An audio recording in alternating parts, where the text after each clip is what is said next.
You're entering Corsi Nation. I'm going to do a deep dive again today in my new book. I'm really trying to get people to understand how all this woke nonsense came about.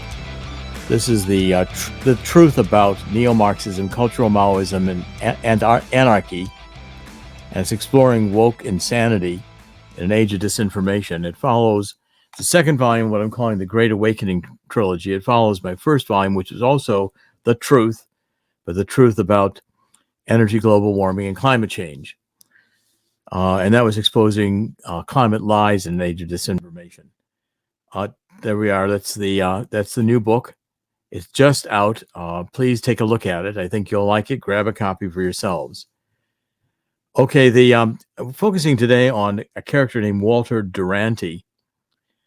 When Mao Zedong took over in China, the Great Leap Forward was very much like Stalin's collectivization experiments in the 1930s. Millions of peasants were forced off their farms into state farms in both cases. In 1932, at Stalin's urging, the Soviet Politburo, which was the elite leadership of the Soviet Communist Party, made a series of decisions that deepened the famine in Ukraine. I'm going to take a quote here from Anne Applebaum, who was a staff writer at The Atlantic and a fellow at the Agora Institute at Johns Hopkins University. This is how she described how Stalin imposed famine on Ukraine to punish the Ukrainian peasants who had resisted Moscow's rule. She said, during the shortage, the state demanded not just grain, but all available food. At the height of the crisis, organized teams of policemen and local Communist Party activists, motivated by hunger, fear, and a decade of hateful propaganda, entered peasant households in Ukraine and took everything edible: potatoes, beets, squash, beans, peas, and farm animals. At the same time, a cordon was drawn around the Ukrainian Republic to prevent escape. The result was catastrophic. At least 5 million people perished of hunger all across the Soviet Union. Among them were nearly 4 million Ukrainians who died not because of neglect or crop failure, but because they had been deliberately deprived of food. That's how communist regimes deal with their citizens. They depopulate and engage in mass famines. Now, the focus of this is a correspondent for the New York Times named Walter Duranty, who was in Moscow as the Times correspondent to Moscow from 1922 to 1936. And Duranty complied with the Moscow Communist Party attempts to censor any news that would put the Soviet state in bad light. So the press corps had to have permission to live and work within Russia. However, and without the official stamp of the Soviet press department, the Central Telegraph Office would not send their dispatches to their newspapers. Duranty complied willingly in the Soviet cover-up of the Ukrainian famine, not out of ideological preference for communism, but as a show of good faith to Moscow, and that in turn provided him with a luxurious and remarkably decent lifestyle. So he had a large flat in Moscow. Duranty had the service of a car. He had the availability of a mistress for sex.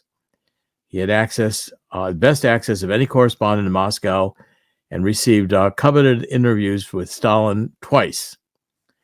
His dispatches made him one of the most influential journalists of the time. In 1932, his series of articles on the successes of Stalin's farm collectivization program and his 5-year plans won Duranty a Pulitzer Prize. Okay, so here's a guy who is New York Times. New York Times, you can see, has been lying to us for a long time.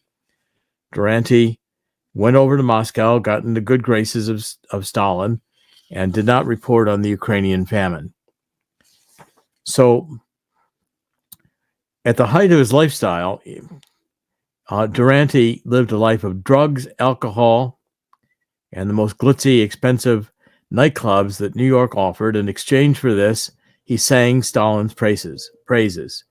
There's a biography of him done, which I have here, a copy of it. It's called Stalin's Apologist.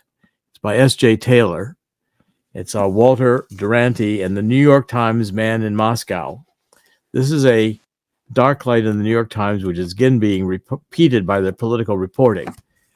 Well, S.J. Taylor, in her brilliant 1990 biography of Duranty, this Stalin's apologist, detailed that in exchange for money, celebrity, and status at the Metropole Hotel in Moscow, women, drugs, jazz, and fame, Duranty became the chief apologist. And he was also involved in Satanism. We'll get to that in a minute. He basically lied for all the time he was there about how great the Bolshevik Revolution was. So Taylor writes, as fascism rose in Europe and Japanese imperialism threatened the East, the Western powers sank deeper into the quagmire of the Great Depression, unable, it seemed at the time, to protect themselves from these forces. Against this background, Duranty touted the accomplishments of Stalin's 5-year plan, ushering in what will come to be called the Red Decade. The stubborn chronicle of Soviet achievements made him the doyen of left-leaning Westerners who believed that what was happening inside Russia, Soviet Russia, held the key to the future of the world.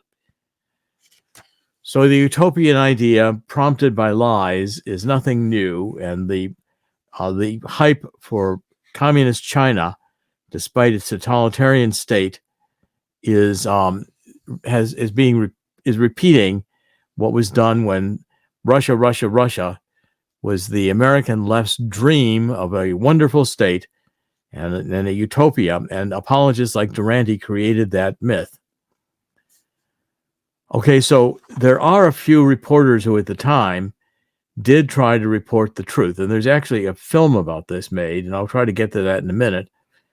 But there was a couple of newspaper account reporters. One was Gareth Jones. He was a 27-year-old Welshman who had studied Russian, French, and German at Cambridge University.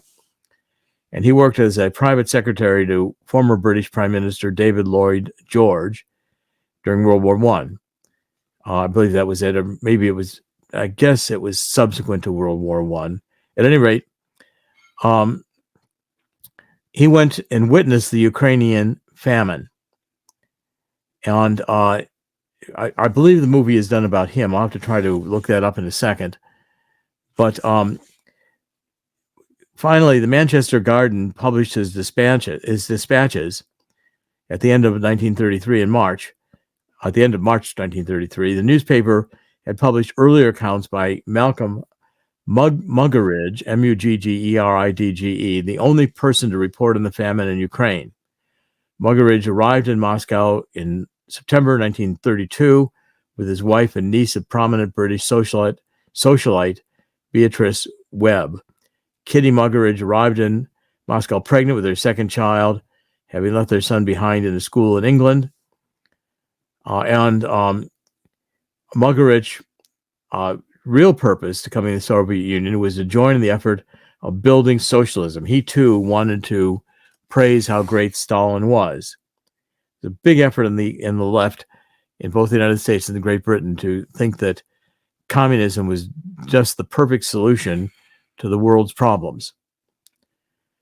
Muggeridge's disappointment started, though, when he wanted to look for an apartment. He decided to live like common Moscowits. He planned to become one of them. He wanted to report how life was.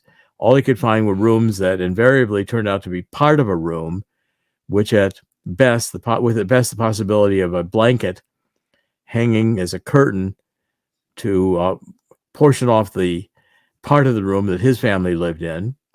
He began writing stories for The Guardian, pointing to the problems of the Soviet Stalin's collectivization. They brought the peasants off their traditional farms where they had been living and feeding themselves for centuries and put them in these great collective farms where nobody owned anything. They thought they were going to produce more food and it was going to be better because they were eliminating capitalism. What Muggeridge reported was the peasant population was starving. Muggeridge documented this, writing the following in a British embassy dispatch to the newspaper, The Guardian. dated March 22nd, 1933. I mean starving in its absolute sense, not undernourished, as for instance most Oriental peasants and some unemployed workers in Europe, but having had for weeks nothing to eat. We have nothing. They have taken everything away. So he left the Soviet Union an embittered and disappointed idealist. But Duranty downplayed all these reports. He said there was some mismanagement of collective farming, but he attributed it to the novelty of the project. Okay, so finally, Duranty was exposed to having a sexual and opium smoking relationship with the occultist Aleister Crowley, both men. So what S.J. Taylor says, essentially, that he had Stalin's apologist, Duranty, developed a relationship with Satan. And Taylor noted that Duranty and Crowley cemented their relationship because of the pair's common interest in smoking opium and in a woman said to be the former artist's model, Jane Sharon, who represented to Crowley throughout his life the epitome of the scarlet woman, the whore of Babylon. That's in Revelation 17:4, which is Crowley's idea of femininity. Crowley also referred to himself as the Beast 666, a reference to the Antichrist from the book of Revelation, Revelation 13:18. And Professor Paul Kengor in a 2022 book, The Devil and Karl Marx, pointed out that the wickedest man in the world, also known as the Great Beast, had a strong influence on modern Satanism, which is a theme we'll see throughout this book associated with Marxism. So Crowley, Marxism, and Satanism have gone together for a long time. Crowley practiced all forms of strange magic, which is spelled M-A-G-I-C-K, including black magic, with macabre, otherworldly sexual perversion, especially shocking for this time around the turn of the 19th to the 20th century into 1933. Kengor contemplated several of the bizarre sexual scenes. Kengor wrote, "This was sick stuff, certainly demented. The ritualistic element smacks not only of blasphemy, but a certain form of pagan activity, perhaps even bordering on the demonic. Imagine this behavior for the New York Times feted Pulitzer winner, when the top reporters in the world, soiled by the great beast and his strange political bedfellows. Perhaps it was fitting private behavior for a man who would lie to the world about the deliberate starvation of millions of people by a murderous communist tyrant, Stalin, in the Kremlin." Finally, S.J. Taylor in 2020 published an article in the Daily Mail entitled "The British Playboy Who Was Stalin's Stooge, How War Reporter Walter Duranty Covered Up Kremlin-Created Famine That Killed Millions and Allowed the Left to Continue Worshipping a Mass Murderer." In that article, S.J. Taylor explained that Duranty married Crowley's discarded mistress, Jane Sharon, who conveniently possessed a small fortune. So while Sharon succumbed to her opium addiction, Taylor reported that Duranty had managed to wean himself off the drug. Same article, Taylor gave graphic descriptions of Stalin's genocide against the Kulaks, a group of peasants that Stalin scapegoated as the cause of the failure for his 5-year plan of collective farming that was the genesis of the Ukrainian famine of 1932 through 1933. Taylor wrote, "Classed as farmers who owned as many as 3 cows, some chickens, and a few acres of land for the average family of 7, they, Kulaks, were targeted for extinction and called bloodsuckers or vermin. 3 years before the actual famine, there was a widespread deportation of as many as 5 million Kulaks to Siberia. One of the few records kept of the liquidation of the Kulaks as a class was a report from the Soviet secret police, the NKVD, which are the People's Commissariat for Internal Affairs. Deportees were stripped of their shoes and clothes, crowded into carriages, and dropped off in Siberia. Once there, they were abandoned without shelter in extreme cold and ordered to build buildings. Many did so by working almost around the clock without sleep so they wouldn't freeze to death. Inevitably, most died, their numbers replenished by the arrival of new deportees. He said, ironically, those deported, the kulaks, turned out to be the lucky ones. Those left behind were fated to become the victims of slow death by starvation and the famine. The symptoms of starvation are harrowing. There's a brooding for nourishment, a psychological obsession, which leads to involuntary movement of the jaws as if chewing. The gums turn white, the skin gray, suggesting a disease more like leprosy than hunger. There's an unnatural aging that causes even children to look old. As the bodies shrink, the eyes become large and unfocused, bulging and immobile. Children's bodies swell and their stomachs distend hugely. Festering sores appear, and the diarrhea associated with starvation begins. As the body consumes itself, there are sometimes hallucinations and other symptoms of madness. Once this stage begins, cannibalism is frequent. In Ukraine, there were many reports of parents eating their own children. Taylor added a postscript to the Daily Mail article stating that the New York Times never rescinded Duranty's Pulitzer Prize, although the newspaper conceded that Duranty's work, quote, measured by today's standards for foreign reporting, falls dangerously short. Well, I doubt if that's true anymore. There was, quote, no clear and convincing evidence of deliberate deception. These are the kinds of things that characterize the far left, communist left. These are the kinds of utopias they really create. And in their determination to be totalitarianism, they can create great atrocities. It's almost shocking to go back and really review the history. And the combination with Satanism is in and out of the communist literature and the communist behavior, going back to the whole idea of the Garden of Eden. Chris, would you like to comment on this? I remember the legend of Walter Duranty when I first started in in media back in the 90s. It was amazing because I had a lot of professors who I took broadcast journalism, radio, that sort of thing, and also minored in journalism. A lot of these professors glorified the New York Times, but the New York Times for all those years had some issues. I remember the Blair issue, then of course not covering important issues over the Martha Burke Augusta story.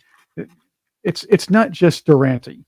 And the funny thing is the New York Times saying that Duranty, his journalism falls short as far as today's standards are concerned. Well, if you've been watching MSNBC, you've been watching the three major networks, reading the New York Times, and of course the Guardian and the like, I believe Duranty would fit right in, unfortunately.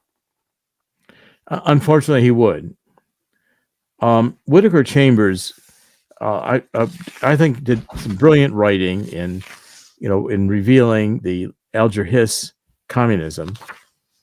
And one of his quotations, which I include in the chapter that ends this book on this book here on that we're reading from, The Truth About Neo-Marxism, Cultural Maoism, and Anarchy, is that Whittaker Chambers, I think, has a brilliant perception. He says it very simply. This is a foreword to his 1952 book, Witness. It's a foreword in the form of a letter to my children. He said, communism restores man to his sovereignty by the simple method of denying God. That in one sentence says up everything about communism that it's intended to do. I also quote Bishop Carlo Vigano, who is, I think, really a marvelous former apostolic nuncio from the Vatican to the United States, and he's opposed Pope Francis, and he has stated that supernatural powers are carrying out a globalist coup aimed at destroying the traditional moral order. In an interview he did, it was conducted in Italian television, Cardinal Vigano said the following: "We are facing a global coup that involves both civil society and the Catholic Church. Both are infiltrated by and controlled by characters who use their power and authority that derives from it, not for the purposes of the institution they govern, but in order to destroy them. The crisis of authority must be denounced because the actions of those who have reached the highest levels of leadership, both of nations and of the church, is a subversive and criminal act." The key point there is that it's intentional, that the globalists intend to destroy capitalism and to kill people, depopulate, in order to gain control for themselves as an oligarchy, just a small group of people, of the resources of the earth. In that interview, Vigano charged the corrupt part of the Catholic Church, which he characterized as the deep church, in counterpart to the deep state, is subservient to Satan, hates the church as the mystical body of Christ, and intends to kill her. That's the hard part to get your head around, that none of this, the global warming, all of this is not accidental. It's not true. It's a lie designed intentionally to destroy those who believe it, getting them to behave in a way that is destructive to capitalism and bringing about their own destruction. It, in fact, engenders suicidal behavior as a malware of the brain. Now, the point of the Garden of Eden story in Genesis is that Satan can seduce us to sin. This is what I'm writing, that is, to commit evil.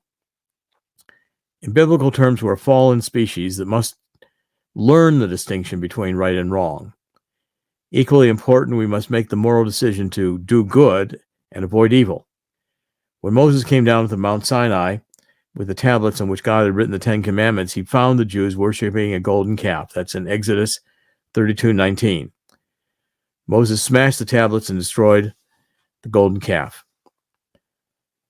When Moses came down from the temple for a second time, he carried a second set of stones on which the finger of God had written the covenant in the form of the Ten Commandments. This is Exodus 20. The first commandment affirms monotheism, ruling out the possibility that different gods may have different moral rules. Following two commandments, God instructs the Israelites to keep the Sabbath holy and to avoid taking the name of the Lord in vain. The following 7 commandments instruct us to honor our fathers and mothers, not to steal, not to kill one another, not to commit adultery, not to lie, and not to cover each other's spouses or goods. These moral rules, written in stone by the finger of God, do not require an advanced education or genius intelligence to comprehend. This is the best of Dr. Jerome While Corsi technology on the advances Truth with Central. time, moral understanding does not pass from parent to child via genetics, nor does it advance in time. Moses' moral principles in Exodus are the same simple common sense rules of decent living a productive society follows even today. And they really shouldn't have to be told to a species like human beings, except that, in fact, is that we are, by our fallen nature, inherently prone to commit evil, inherently prone to think we can gain personal advantage by violating the laws of God, which are very simple to understand. Don't lie, don't kill, don't covet your neighbor's wife. The end of the woke social justice utopian, the ends days are dystopian. Governments and currencies collapse. Mass numbers of people die through starvation and disease, and the world plunges into thermonuclear war. But the end of times does not have to be written this way. Getting the truth about neo-Marxism, cultural Maoism, and anarchy into print is an important first step. Actually, it's an important first step whether or not anyone reads it. Just that it's written changes everything. That it's written and read increases its impact. But the impact is done once it's thought and written, because it's there to be seen now and in the future. When enough people understand understand the critical theory lies that dominate this age of disinformation, we have a chance of becoming awake instead of woke. We look upon the madness that has descended over Europe as Hitler's Nazism battled with Stalin's communism, and we wonder how civilized people living in cultures considered advanced could possibly have descended into the horrors of World War II. The human species survived the horrors of World War II, but it may not survive a thermonuclear World War III. And I end with Pope Leo XIII. He was Pope from 1878 to 1903. And he had a vision that was recorded. And this was recorded by Karl Vogel. And it led to a prayer to the St. Michael the Archangel, which was read at the end of the Catholic Mass for many years. Monsignor Karl Vogel related the legend of Leo XIII's vision as following. Many Christians learned to treasure the prayer of St. Michael more than ever before. Rather peculiar circumstance induced Pope Leo XIII to compose this powerful prayer. After celebrating Mass one day, he was in conference with the cardinals. Suddenly he sank to the floor. Several doctors were summoned at once, but found no signs of a pulse. The very life seemed to have ebbed away from the fragile and aging body. Suddenly he recovered and said, "What a horrible vision I have been shown." He saw the ages to come, the seductive power and the ravings of demons against the church in every land, but St. Michael appeared in the moment of greatest distress and cast Satan and his cohorts back into the abyss of hell. Such was the occasion that caused Pope Leo XIII to prescribe this prayer for the universal church. His prayer for St. Michael reads, "St. Michael, the Archangel, defend us in battle.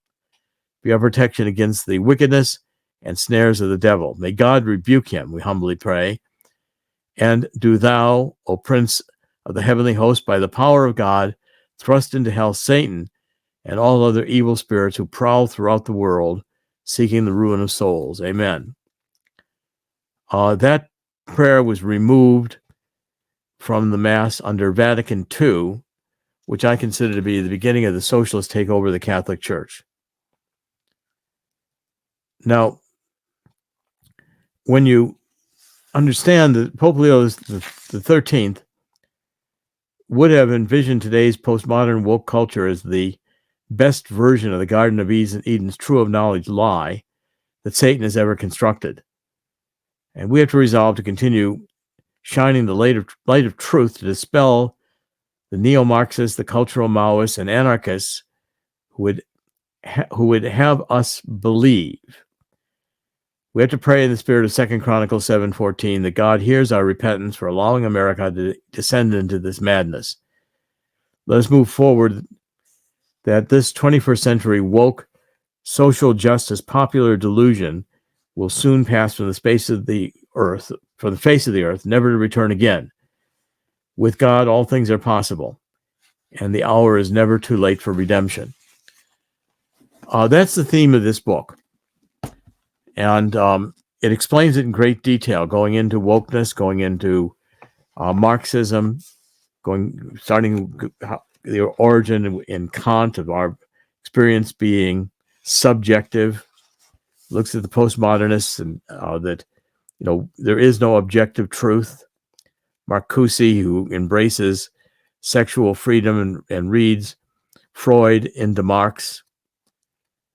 It's fundamental to understand the phenomenological world in which the left lives. The phenomenological world means their view of reality, because they live in a schizophrenic view of reality in which whatever they desire, whatever they want to define as who they are, that subjective truth has to be accepted by everyone else, or you commit a microaggression against them.